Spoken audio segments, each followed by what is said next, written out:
Gravando. Olá, pessoal, bem-vindos ao canal Gaiata Psi. Eu sou o Daniel e hoje eu estou aqui com os meus amigos e colegas Marcos de Moura Oliveira e Juliana Ribeiro Granato. Nós estamos discutindo o texto do Marcos nessa coletânea Ousadia na Psicanálise, Divã Supervisão e o Estranho, organizada por mim, Daniel Hammerhäusmann, e o Eduardo Lucas Andrade. O texto do Marcos se chama Considerações sobre um tipo de silêncio sob uma escuta ferenciana. O Marcos vai fazer uma exposição breve sobre o texto dele, e depois a gente vai dialogar em torno da exposição dele.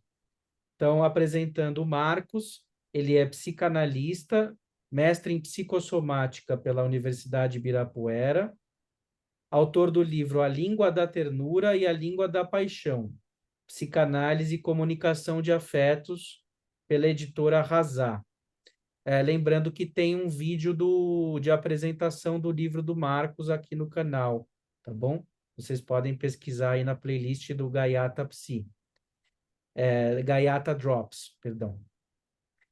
Além desse livro, ele diz ser curador da coleção Vozes da Psicanálise, da mesma editora, editora Arrasá. Ele é docente em cursos de graduação em psicologia e do programa de pós-graduação Lato Sensu em Psicanálise, Teoria e Técnica da Universidade do Vale do Paraíba. Membro do Grupo Brasileiro de Pesquisas Sándor Ferenczi, o GBPSF. Então, quero dar as boas-vindas a vocês dois, Ju e Marcos. Marcos, a palavra está com você, meu caro. Boa noite. Beleza. Boa noite, gente. Boa noite, porque a gente está gravando de noite, né? Eu não sei quando que o povo vai assistir esse vídeo. Achei curioso esse trava-línguas, né, da sigla do grupo, porque eu, sempre que eu vou falar, eu nunca consigo falar as iniciais. Eu tenho sempre que imaginar as palavrinhas na minha cabeça. Eu sempre me confundo. Não sei se eu tenho um quê de dislexia. Não, brincadeira, gente. Bom, vim aqui para falar sobre meu texto, né, que é um estudo que é o resultado de um estudo que eu fiz sobre o fenômeno do silêncio na clínica psicanalítica. Eu acho que é bastante importante esclarecer, né, como está no título, um tipo de silêncio, porque os silêncios eles podem dizer várias coisas, né? Mas eu parto desse um tipo de silêncio baseado até no referencial teórico que eu norteio a minha clínica, né, que é mais inclinada à teoria do Ferenczi, em um sentido de que, dentro dessa teoria, a gente dá muito valor à questão do desmentido, né, que é, o fenômeno no qual uma pessoa mais forte silencia os sentimentos, a dor, a angústia, a verdade de uma mais fraca, né. Então, a partir disso, nós temos uma qualidade de silêncio que fala, desse silenciamento perverso que a pessoa sofreu, né. Estávamos aqui nos bastidores falando sobre paz, né, e eu venho de um lar que foi bem silenciador por parte do meu pai, né, aquele pai bem bravo, sisudo, que você tem sempre que se comportar bem, né, que a criança tem que ser uma estátua.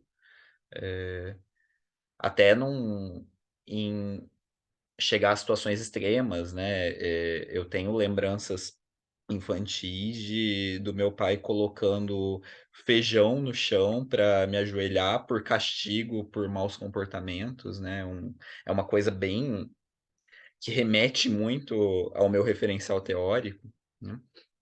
E quando surgiu o convite para fazer parte dessa coletânea, eu estava nesse ponto de querer dar palavras a essa abordagem do silêncio que eu estava praticando, que eu estava experimentando na clínica, mas que ainda não estava bem descrita, né. Então a gente fala de um silêncio que é o resultado de uma inibição, né, de um silêncio de alguém que foi silenciado por um outro agressivo, né, partindo de um texto do Ferenczi que tem um nome muito sugestivo, que é O Silêncio é de Ouro, né, no qual ele retrata um fragmento de análise de um paciente dele que, toda vez que o paciente ele estava com prisão de ventre, que ele estava contendo as fezes, ele praticava muito silêncio, e aí teve um belo dia que ele apareceu na sessão e ele apareceu mais falante que o normal, né? E surgiu esse assunto e ele falou que tinha conseguido evacuar bem, né? E daí chegou-se a essa máxima que o silêncio é de ouro, né? Então eu parto conceituando a partir da teoria do Ferenczi e de dois fragmentos de um mesmo caso clínico meu, né, do jovem músico, como a gente aborda esse silêncio, essa inibição silenciosa como resultado da agressão. Uma coisa que sempre me tocou nesse ponto, né, e que também me leva a escrever esse texto. Aquele culto que a psicanálise ortodoxa traz ao silêncio, né, de que o analista ele deve sustentar o silêncio do paciente. E isso me toca porque no meu próprio processo de análise pessoal, como uma pessoa que sofreu o silenciamento do outro, o que eu mais desejava era alguém que conseguisse arrancar de mim as palavras, que conseguisse me desbloquear. Eu estava silencioso, mas eu não queria estar silencioso, né, e essa manutenção ortodoxa do silêncio causava mais sofrimento. E aos poucos isso foi me abrindo os olhos para os pacientes, né, e a partir do tato ferenziano, que a gente busca tanto, eu fui percebendo inibições nesses pacientes, né. O jovem músico é um que me tocou muito, né, em muitos aspectos da análise dele, mas um um spoilerzinho que eu posso colocar aqui para dar vontade de ler, que eu acho fantástico, é que aqui na nossa cidade tem uma festividade anual de música e literatura, né. E esse rapaz é um músico muito talentoso, hoje ele está cursando graduação em música numa universidade de ponta aqui do Brasil, né. Foi embora aqui da cidade, mas até então ele estava aqui. E ele estudava numa das escolas, mais tradicionais e caras aqui de São José, né. Essa escola patrocinava a festividade e ele foi escalado para fazer uma apresentação lá. Ele ia subir no palco, fazer uma apresentação musical. No ano anterior ele já tinha feito. Ele foi com muito medo, né? Eu lembro desse retrato da nossa análise. Ele foi com muito medo, mas ele amou estar no palco, amou se apresentar. Nesse segundo ano ele foi de novo para fazer uma apresentação em dupla com uma colega e estava bem no ápice da nossa briga eleitoral, né, das eleições que rolaram em 2021, e ele estava com um bottom na camisa escrito Fora Bolsonaro, né. Eh, e ele estava lá todo feliz e tal, e o próprio festival era um ambiente muito propício para isso, dava pra gente ver que era um ambiente muito artístico, muito propício à expressão, ao protesto e tudo mais. Só que quando ele foi subir no palco para fazer a apresentação dele, a coordenadora pedagógica da escola puxou ele pelo ombro e falou: "Você não pode subir com isso. Você tem que entender que você está aqui representando a escola". E ele travou, ele não conseguiu dizer nada, né. Ele tirou o bottom e fez a apresentação dele, lembrando que é uma escola tradicional de classe alta, né, e a gente pode dizer aí por alto que boa parte dos pais que bancam essa escola são conservadores, né. Talvez por isso o receio da coordenadora de não querer que ele representasse algo ali, ou qualquer outro motivo que ela tenha. Mas o fato é que e essa cena que eu tô contando, ela surgiu na análise semanas depois. Na semana seguinte ao festival, ele só conseguiu me dizer que ele tinha se apresentado e que não tinha sido bom. E ele não sabia o porquê, né. E assim, ele mesmo passou por isso, trouxe outras associações, né, ele mesmo se silenciou, só que assim, passou-se a sessão, ficou aquela sensação de mal-estar, na semana seguinte ele ainda estava muito mortificado, sem vida, né, ele associava, mas associava sem vida. E a única pista que eu tinha era essa, né, ele foi se apresentar e não foi bom. E eu comecei a cutucar ele, né, "Tá, você se apresentou, mas não foi bom, mas o que que aconteceu nesse dia? O que que você se lembra? Não sei o quê". Eu fui cutucando até que a história apareceu. No que a história apareceu e a gente trabalhou ela em análise, né, ele fez a narrativa dele em voz alta, a vitalidade dele voltou, né. Então eu trago esse recorte clínico e um aporte teórico de como eu considero dentro da teoria de Ferenczi que a gente faz essa escuta, a partir do tato, a partir da empatia e o manejo também, né. Então, acho que muito resumidamente é isso que eu posso dizer sobre o meu texto.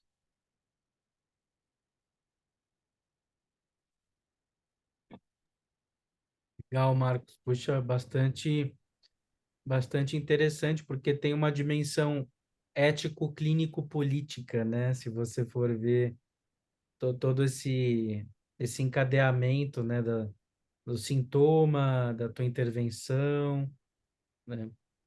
E, e do quanto vem de uma resposta ao analista e as pessoas não se calarem, né, diante de violências, né, de injustiças, né? O quanto esse imperativo do analista silencioso, que às vezes se torna mesmo um superego de formação, não só no lacanismo, né, mas em outras formas de entendimento da psicanálise, o quanto isso é potencialmente iatrogênico, né, principalmente se visto ou desenvolvido de uma maneira invariável, né, como uma espécie de regra. Então, tem situações que a gente precisa realmente dar espaço para o paciente falar, mas outras a gente precisa falar bastante, inclusive, né, dependendo Uhum. do que está em jogo ali, né. Então, o teu texto é um texto de sabedoria, né, sobretudo, né? É, eu não sei se eu diria que é de sabedoria, né, é muito complicado a gente se qualificar nesse campo, mas eu acho que é um texto que traz uma verdade muito necessária, né. Os críticos à psicanálise baseados principalmente na teoria ferenziana, né, falam sobre uma psicanálise iatrogênica, uma psicanálise na qual o analista ele cultiva, muito sutilmente um retraumatismo dos pacientes que causa uma dependência da análise, né. Então todo aquele mito que a gente tem de que processos de análise, duram 20, 30 anos contínuos, vem de pequenos falseamentos, pequenos silenciamentos perversos que o analista faz ao longo do processo e que não são perceptíveis. E o coitado do paciente tem menos recurso ainda para entender que ele está sendo vítima de uma nova violência, né. Então, eu acho que a gente explicita grandemente uma coisa que acontece mais comumente em níveis sutis, em qualquer análise, né, esse ponto que eu trago é um ponto bem escrachado para ficar bem visual, mas é um fenômeno que se reproduz em muitas análises, e que passa despercebido. É um tal do quem cala consente, né, de alguma forma, parece. Sim. E justamente é silenciado, né? Passa despercebido porque é silenciado, porque a gente também não fala disso, né? Você está falando disso agora, mas a gente, como psicanalista, também não fala disso, né? Como é que a gente vivencia os silêncios na nossa análise e como é que a gente trabalha o silêncio, né, dos analisantes que a gente recebe, né? A gente não fala disso, né? Também é silenciado, né? Eu diria que para além disso, isso também, né, mas a gente analista, e isso é uma coisa que eu bato muito palma para o Dani, tanto pela iniciativa do livro, pelo texto dele, né, pela posição dele, a gente não fala sobre o que a gente faz na clínica, né? Aham. E eu tenho a impressão, conversando com alguns colegas mais próximos, essa impressão é reforçada, né? Mas eu tenho a impressão de que, na verdade, pelo menos os psicanalistas bem intencionados de alguma forma, eles experimentam muito na clínica, né? A gente faz muita coisa que talvez esteja fora do manual clássico, mas por medo de ser rechaçado pela própria comunidade psicanalítica, a gente não fala sobre as coisas que a gente faz. E a gente perde muito no nosso crescimento com isso, né? De falar A sobre os nossos acertos, sobre os criatividade. nossos erros, sobre os nossos improvisos. É. Aham. Hoje, por exemplo, vou comentar uma intervenção clínica que eu fiz, né, com um paciente. Ele, enfim, tá num processo de luto, né, tá um tanto, né, vamos dizer, triste, né, assim, em muito sentido, né, pela morte de uma pessoa próxima. E ele falou, eu estava pensando em dar um tempo em tudo na minha vida, dar uma parada, inclusive análise, né, que eu percebo que eu estou girando em círculos, né, e tudo mais. Aí eu falei, olha, eu vou te dar duas intervenções que aparentemente são antagônicas, que talvez no passado eu teria feito ou uma ou outra para um paciente que tivesse me falado algo parecido com o que você me disse agora. Só que elas são aparentemente antagônicas. Eu vou colocar as duas na mesa e você vai decidir. A primeira intervenção seria: você está atravessado pela dor do seu luto, está com uma vontade de suspender as coisas nesse momento, inclusive a análise. Porém, isso é sintomático, você está se aproximando, digamos, do núcleo da sua dor, e para se defender disso, você recua de forma a querer interromper a análise para não ter que lidar com isso. Portanto, recomendo que você não pare a sua análise. Essa seria a intervenção A, que seria Uhum. talvez a intervenção mais clássica ou esperada, né? A segunda intervenção, intervenção B, eu dizendo tudo isso para ele, né? Seria, bom, você já está maduro ou cresceu ou, digamos, tem suficiente recursos, né? Tem ferramentas para avaliar o que você quer da sua vida. Aqui as portas estão abertas, a qualquer momento você pode voltar, não há ressentimento algum. Eu não vou ser uma autoridade de te dizer faça isso ou faça aquilo. Se você está se sentindo com a necessidade de se retrair nesse momento, acho que você pode fazê-lo, né? Então, essa seria a intervenção B, que seria, a princípio, antagônica com a intervenção A. Porém, as duas intervenções, na verdade, são uma só intervenção, porque eu digo que na intervenção A, eu estaria ocupando um lugar de autoridade, coisa que eu não quero.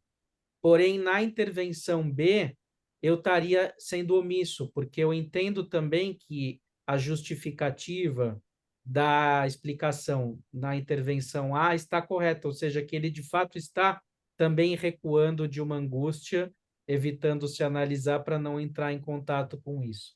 Então, eu digo para ele: você vai escolher agora, tendo em vista que eu sou um analista duplo que coloca as duas opções na mesa. Eu não sou nem o omisso e nem o autoritário. O que que você quer fazer diante disso? Aí ele começou a rir e falou que ia voltar na próxima semana. Brilhante, brilhante. É. Eu acho que não tem como não pegar uma ponte do vídeo que a gente gravou comentando o texto da Ju, né? Assistam, inclusive, que está muito bom. Sobre a coisa que você falou do analista que ele não pode rir porque ele tem que pontuar e tem que pontuar na hora, né? A gente não tem que pontuar e interpretar na hora, mas a gente tem que ter uma sagacidade do momento, né, de improviso. Eu diria que a gente tem que improvisar na hora, né? Porque eu suponho que você não estava preparado para isso quando ele falou, né? Veio. Me surgiu na hora porque é uma análise que tem uma atmosfera lúdica e ele Uhum, também é analista, né? E então tem uma, né, uma liberdade também de eu colocar. E eu disse para ele, olha, sinceramente, as duas opções me vêm à cabeça. Eu não sei qual é a melhor. Portanto, eu coloco as duas opções e você decide. Por quê? Porque eu sou castrado, né? Se a gente for, né? Eu não gosto muito de usar mais esse termo castrado, né? Uma coisa muito violenta, né? Muito forte, né? uhum.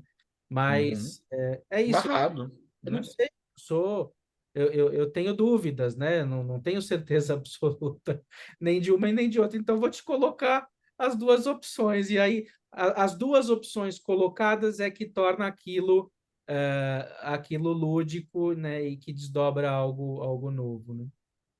E Perfeito. que você continua na relação com ele, né? Porque você se responsabiliza quando você coloca isso, né? Então, isso é legal, né? De não colocar assim, ah, então tá, né? Você chegou a esse ponto, ok, quando quiser voltar, né?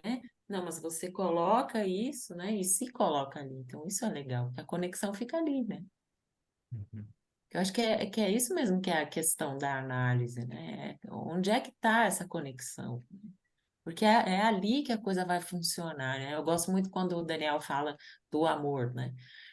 Porque é ali que a coisa funciona. Alguma coisa gira ali nessa questão com o amor, seja através do humor ou através de um corte, que seja, né? Mais lacanianamente falando, mas é ali que a coisa gira, né? É nessa conexão. Então é realmente legal. Então é isso, né? Quer dizer, eu acho que tanto no teu encontro, né, Ju, sobre humor e saúde mental, agora no vídeo do Marcos, né? Eu acho que a gente está falando sobre ousadia, estamos falando sobre criatividade, estamos falando sobre amor, sobre a presença pulsional do analista, né? Por isso nós organizamos juntos essa coletânea, né? E com essa proposta de pensar a psicanálise na conjuntura atual, com muitas escolas, muitos autores, e o que a gente faz, né? Se não poder transitar entre esses vilarejos, né? Entre tudo isso, né? Aham.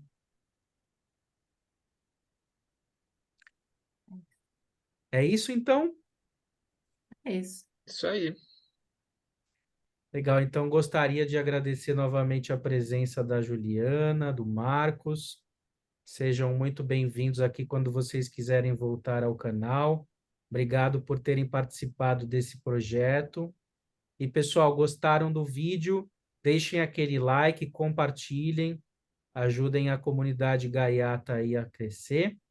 E quem quiser entrar em contato conosco, pode mandar um e-mail para gaiatapsi23@gmail.com, fazer comentários, fiquem à vontade, a gente vai ter o maior prazer em responder. Vamos deixar o link de compra do livro na descrição, ou podem também mandar para o e-mail do Gaiata Psi 23, que a gente vai instruir em como adquirir um exemplar do livro. Uhum. Então, muito obrigado, pessoal. Um abraço a todos e A até a gente que próxima. agradece. Tchau, Tchau, tchau. tchau. Tchau, tchau.